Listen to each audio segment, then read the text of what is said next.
Hello and welcome to a Taylor's Tales podcast. This is Chris's Corner. I'm your host, Chris Taylor, and welcome back to a brand new episode.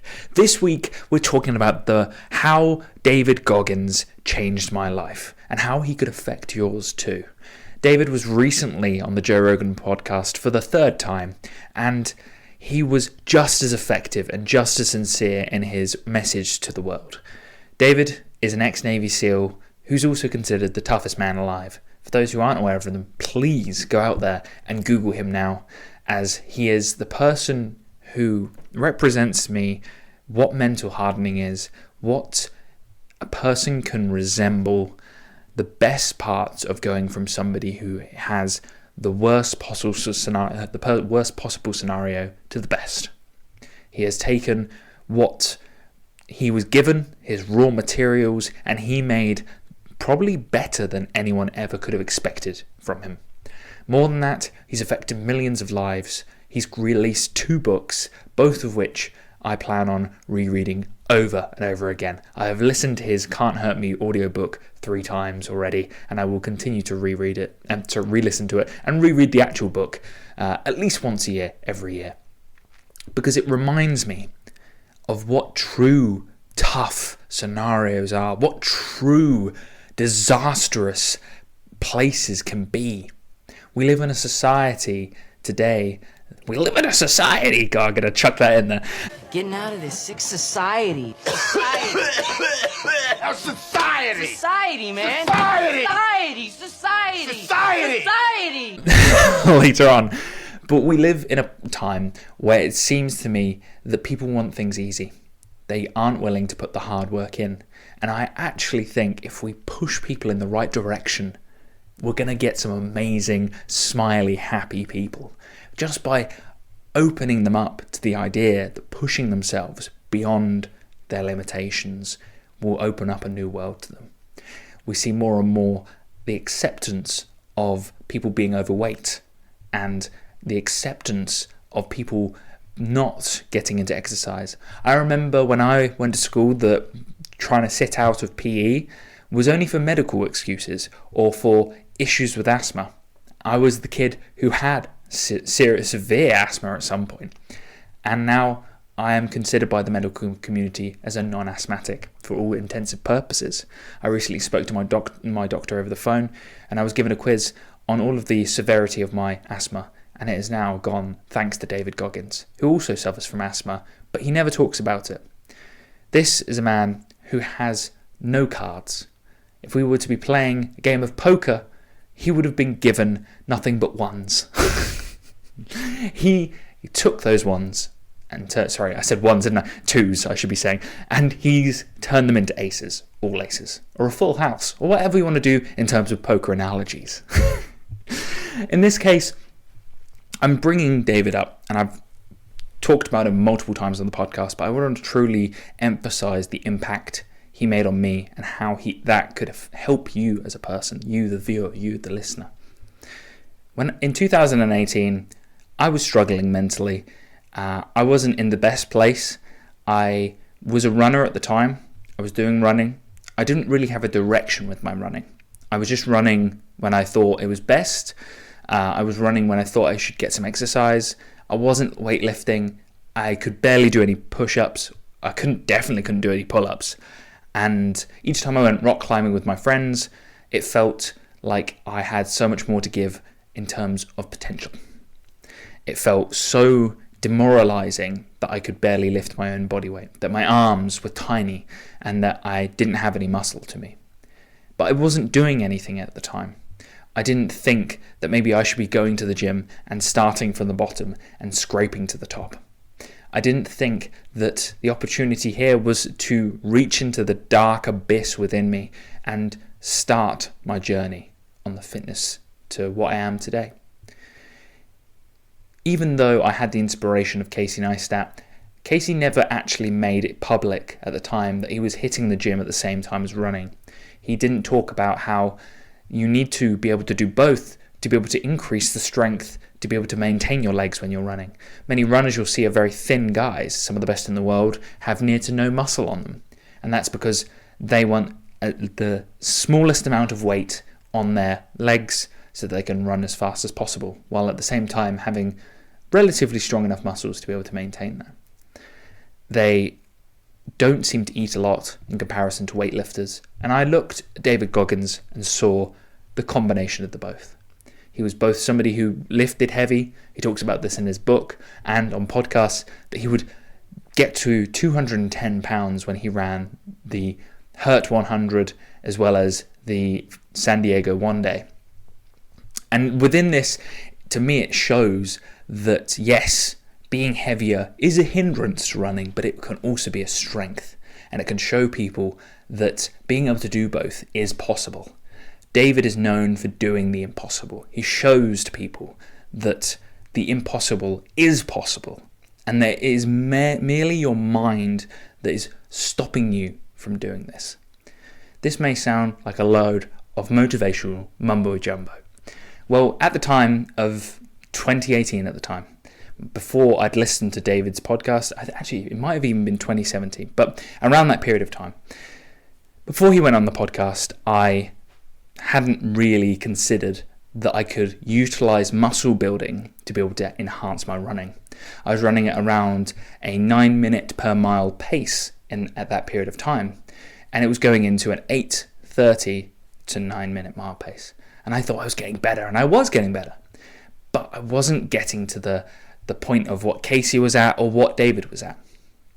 And I wanted to push myself further and find that extra.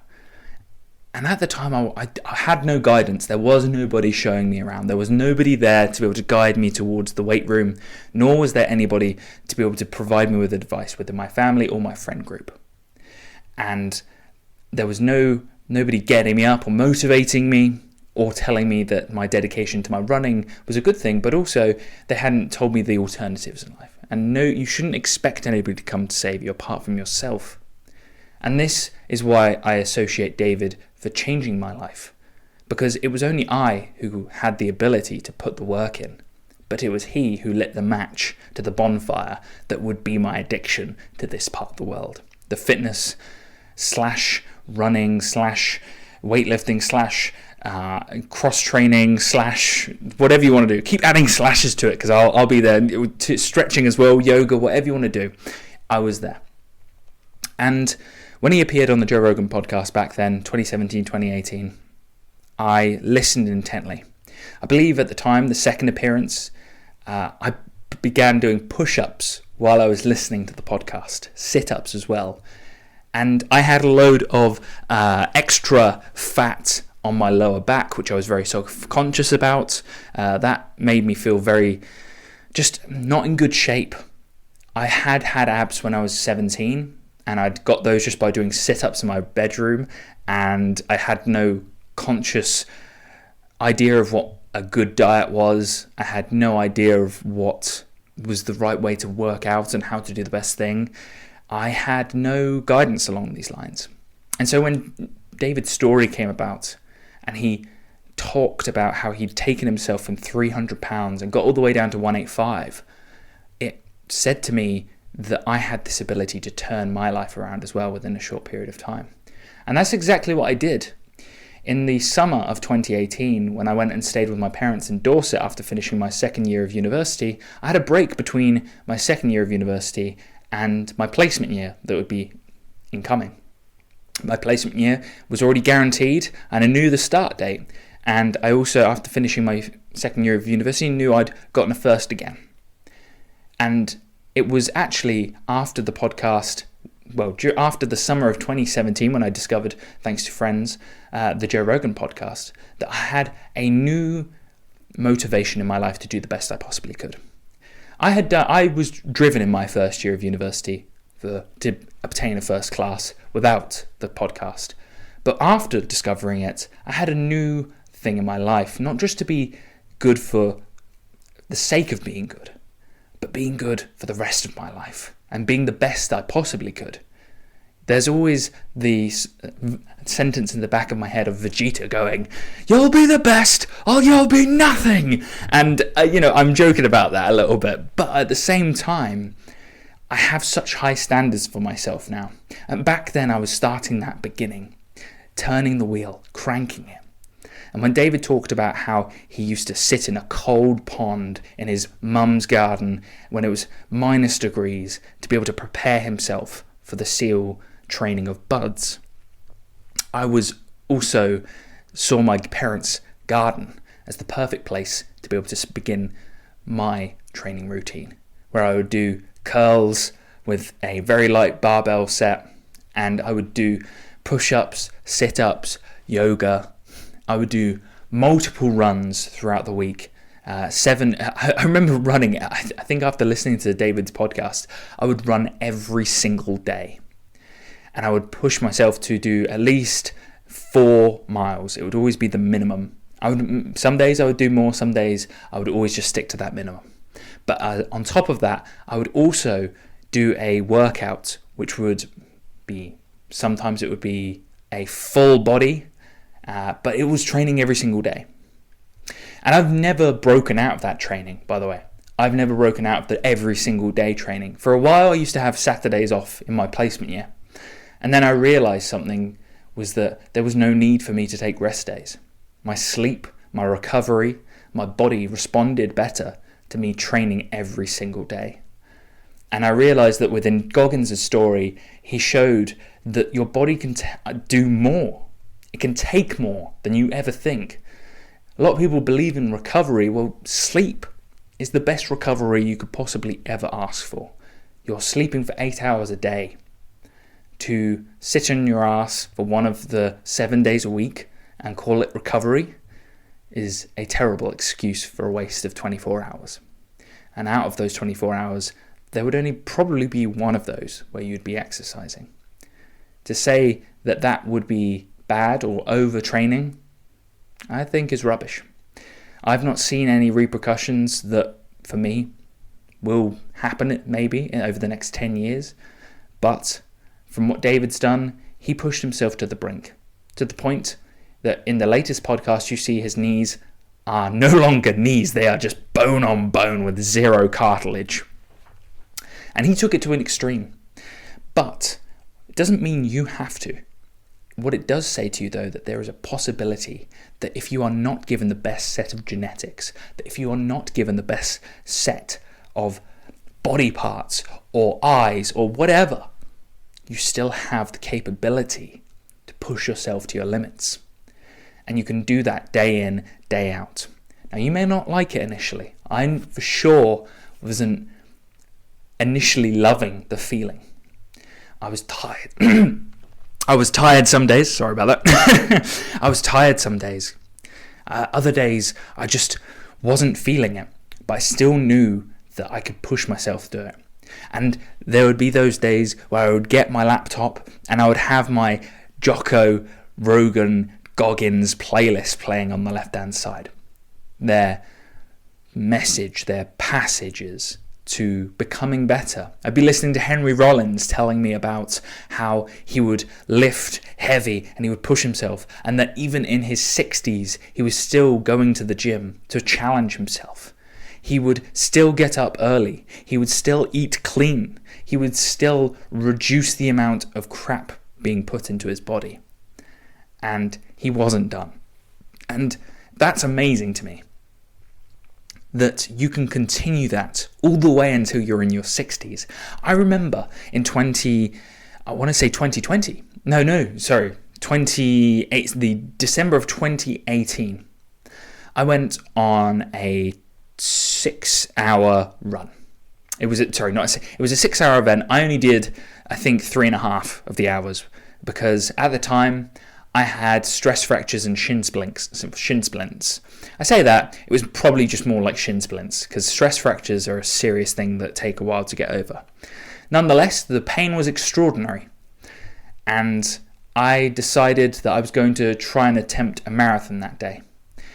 And I remember some of my colleagues at work were saying to me, why didn't you finish the full marathon? Well, for me, in my mind, if it wasn't below 3.5 hours, it wasn't good enough. And it was never going to be good enough. And that is still to this day my belief. If I can't hit below that mark, I might as well be like everybody else.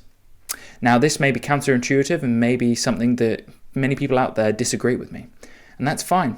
You guys can happily run 4-hour marathons and 5-hour marathons if you like. But for me, pushing myself and finding that new just ground for grinding and pushing myself is where Goggins' mindset comes in. His mindset, to me, says that you can go further, you can push yourself harder, you can stay in this zone. More than that, in that 2018 run, it was freezing cold like it is today in the UK. It was minus degrees to begin with, and I shed layers as I went round the track, the 4-mile track. Like David, I had a 4-mile track, except he did a 1-mile track in his San Diego one day, which I would run round repeatedly. And I was on these shin splints, and I was on these so-called, in my mind, stress fractures. And the pain was excruciating for the first 6 or so miles.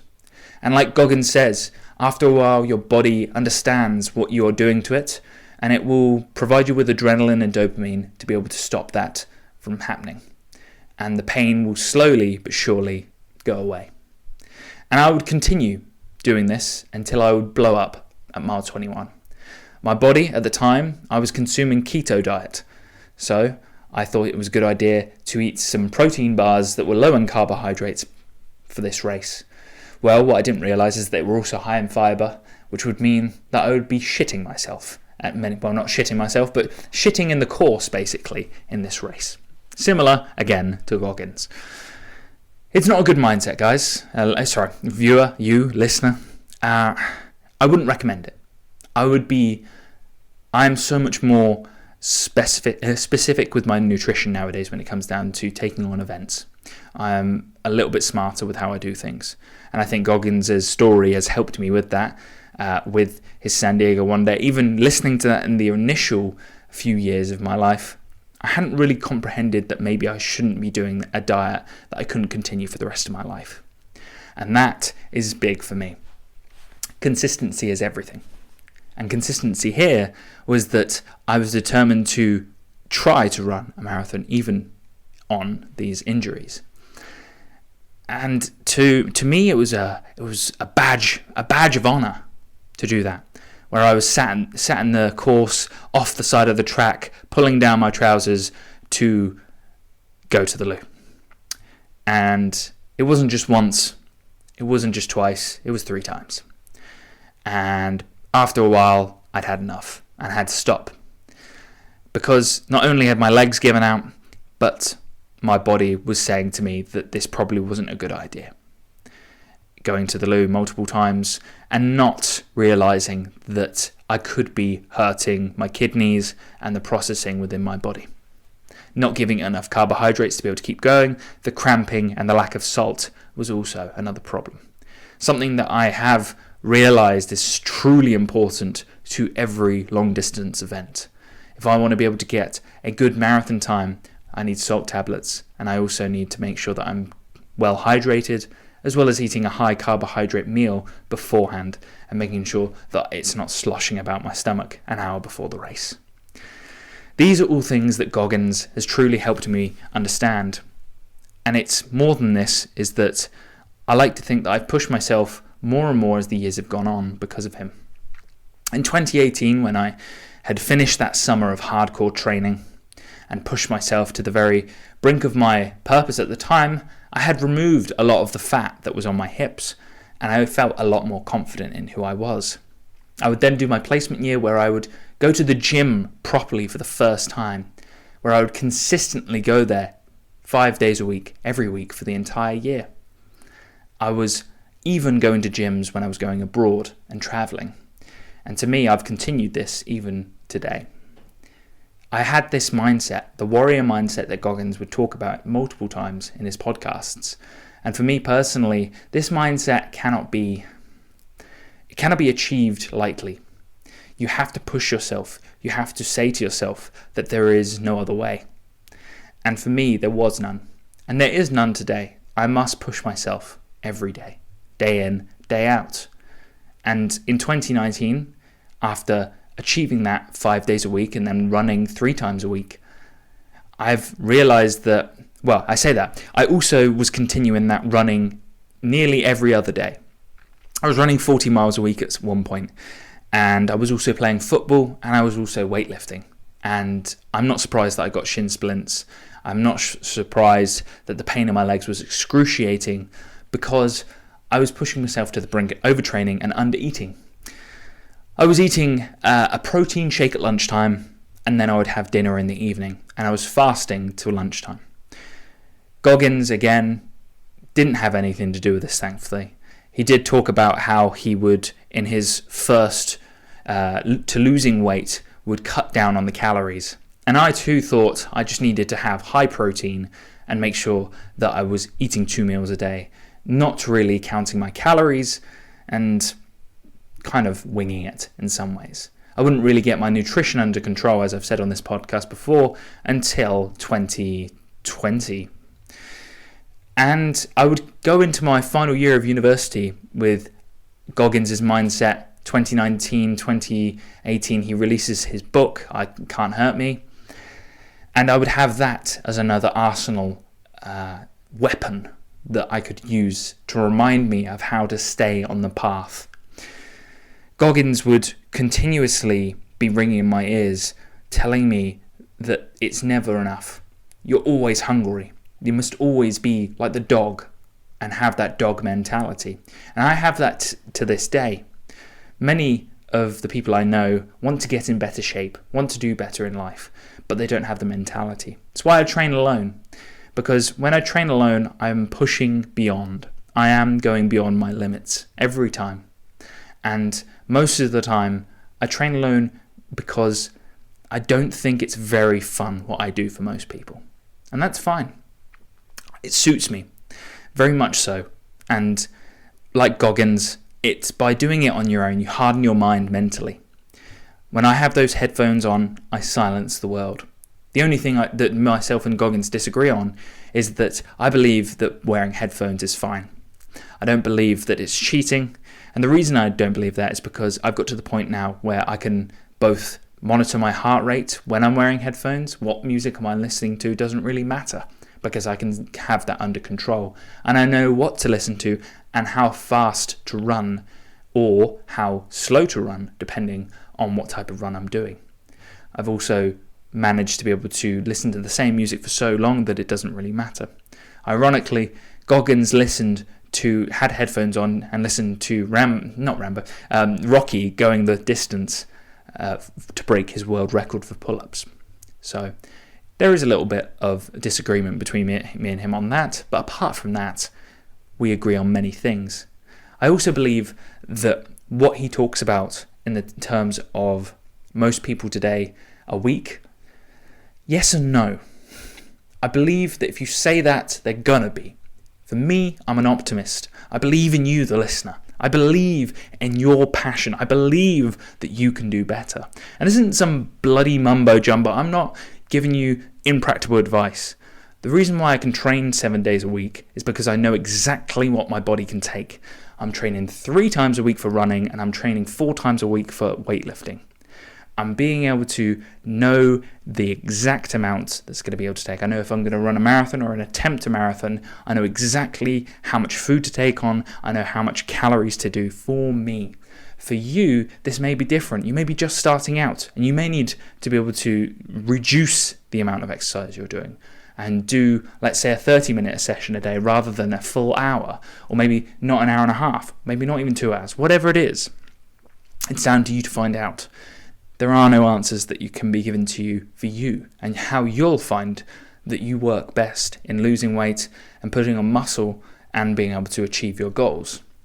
Goggins purposefully talks about his story, but he also talks about the framework and template that can be applied to you that doesn't necessarily give you specifics. Specifics aren't applicable to everybody.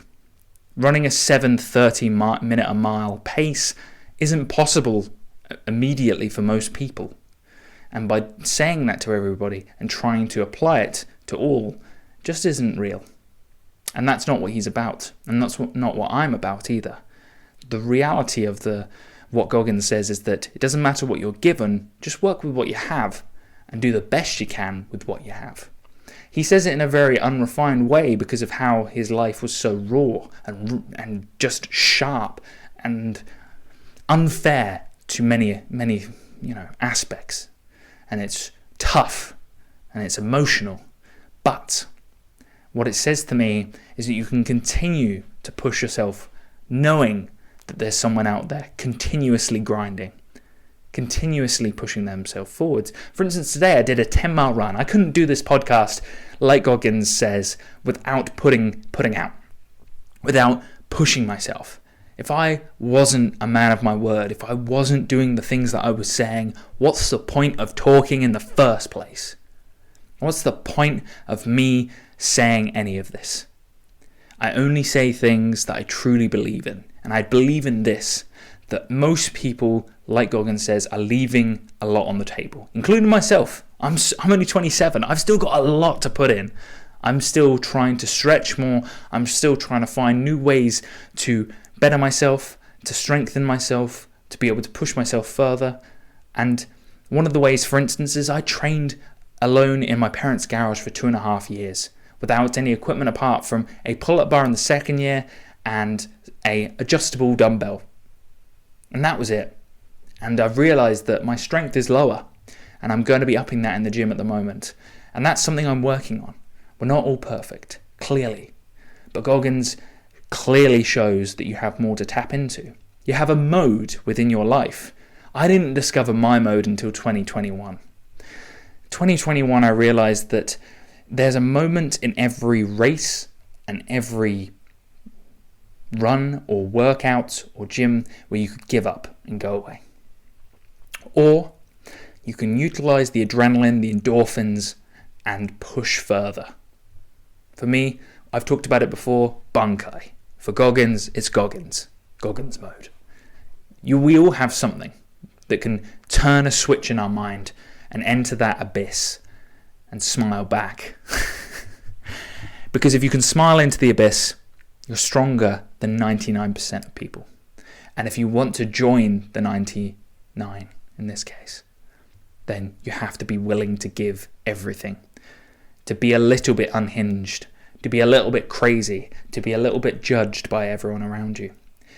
Everyone's going to be thinking that you give too much, or that you're nuts, or that you are insane for what you're doing. The truth is that they just can't comprehend the journey that you've gone on. That you were exactly like them to begin with, and that all they had to do was just push themselves that little bit further and continue a journey that is harsh, horrible, but will make you a better person at the end of the day. Goggins said to me when he was doing the podcast with Rogan, I remember him talking about how he could easily given up and how he would look at himself in the face when he enters the gates, the pearly gates, and whoever judges him would look down and not believe what he's become because they didn't see it in the plan. We should all be looking to do that. For me, the way I say it is I want to make my 8-year-old and 80-year-old self proud. I want to be pushing myself further and further. Like Goggins says, if you're going to be judged, the only person who's going to judge you at the end of the day is going to be a reflection of yourself. And if you can't smile with yourself at that time and believe in what you've done, what's the point? The truth is that Goggins resembles the mindset that is solid, clear, not fun, but is going to make you better. I do stuff recently, something I don't talk about is that I don't drive. And I have a nervousness around driving. And I'm conquering that now because I did my first lesson last week for the first time in something along 6 years. I also completed my theory test and passed that recently, 2 weeks ago. I talked about that on the podcast. And I'm tackling this, and I'm going to take it head on, and I'm determined over the next year or so to be able to pass the practical test for the car. And by doing so, I'm conquering a fear of mine and conquering that inner demon. And I will continue to find the things in my life that I'm weak on and I want to build on. And this brings us full circle. I was an asthmatic, and now I have the ability to run thousands of miles, hundreds of miles. I run around an average of 25 a week, and I will continue to increase that.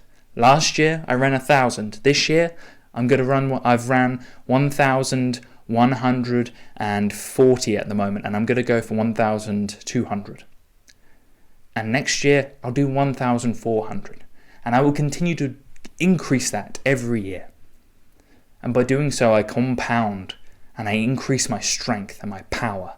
And I follow Goggins into staying hard, staying mentally tough, and staying in the fight. Because this is the message that Goggins really truly says. It's not about the quality, it is purely about staying in the fight. Not quantity, not quality, just staying in the fight. Just like life. Life, you get born, you have no choice in that. You die, you have no choice in that. But what you do in the beginning to end, you do have a choice in that.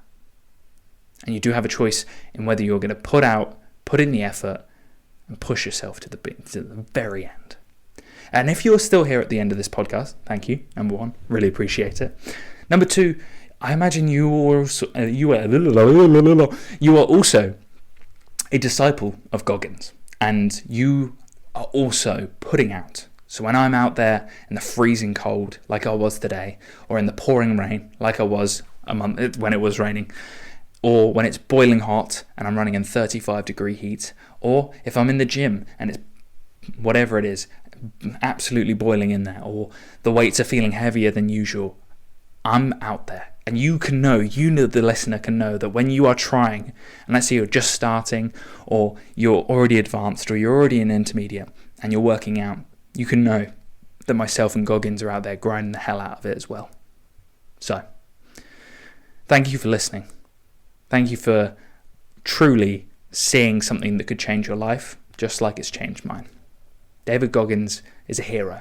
He's my hero. He's a hero that we need and not one. And he knows that. And he will continue to put out the content and miles and push-ups, pull-ups, sit-ups, and all of the stuff that he doesn't want to do, so that we realize that we have to do the stuff that sometimes we don't want to do to become better people. This has been a Taylor's Tales podcast. This has been Chris's Corner. I've been your host, Chris Taylor. And as always, I hope to see you this time next week.